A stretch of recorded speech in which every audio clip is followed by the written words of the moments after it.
प्रभु मैं तेरा तेरा तेरा, तू मेरा मेरा मेरा, मैं तेरा तेरा तेरा, तू मेरा मेरा मेरा। मुझे किसी ने सवाल किया कि हम सुनते हैं कि भगवान की इच्छा के बिना एक पत्ता भी नहीं हिलता। ठीक बात है, नहीं हिलता है। ईश्वर की इच्छा के बिना एक पत्ता भी नहीं हिलता है।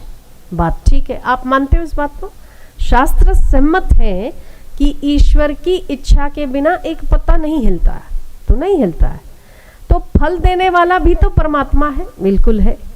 तो भगवान अगर नहीं चाहते हैं और हम पुरुषार्थ कर भी लेंगे, पर यदि हमारे भाग्य में नहीं होगा या ईश्वर ने नहीं चाहा, तो हमें कैसे प्राप्त होगा जो हम चाहते हैं?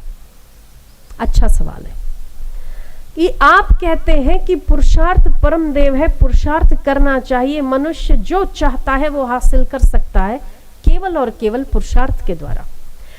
दूसरी ओर आप कहते हैं कि भगवान की इच्छा के बिना तो पत्ता भी नहीं हिलता। दोनों विरोधाभास है। एक और कहते हैं पुरुषार्थ करो, पुरुषार्थ आपको परम सिद्धि देने वाला होता है, आलस्य ना करो, पुरुषार्थ करो।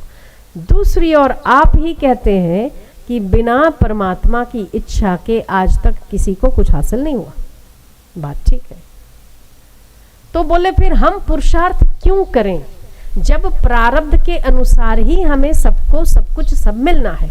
आपने ट्रक के पीछे पड़ा होगा, समय से पहले और भाग्य से ज्यादा किसी को कुछ मिलता नहीं है। उनको भी पता है, ट्रक वालों को भी पता है, समय न थी पहला अन भाग्य थी वधार, कोई ने कशु मरतू नहीं। और शास्त्र भी बोलते हैं समय सबका आता है, समय पर सबको सब कुछ हासिल होता है। तो फिर हम पुरुषार्थ क्यों करें?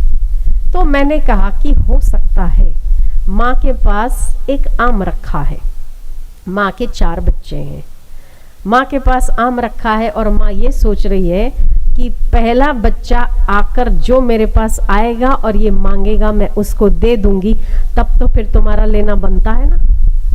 अगर तो परमात्मा ने ये सोच के रखा है कि तुम पुरुषार्थ करोगे और तुम मांगोगे तो तुम्हें मिलेगा, तो पुरुषार्थ तो बनता है। हो सकता है कि वो समय आपका पुरुषार्थ के बाद लिखा हुआ हो।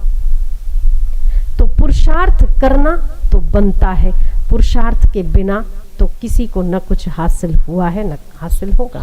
मेरे पास 4 चीजें हैं, पर मैंने सोच के रखा हो कि एक व्यक्ति जो इसको मांगेगा मैं उसी को दूं।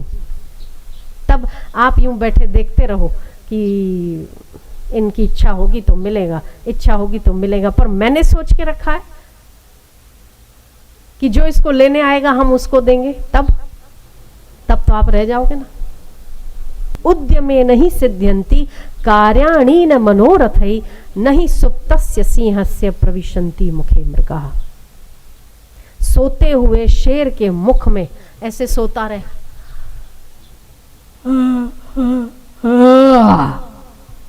अब भी हिरन आया, अब भी हिरन आया, अब भी हिरन आया। कभी जाएगा?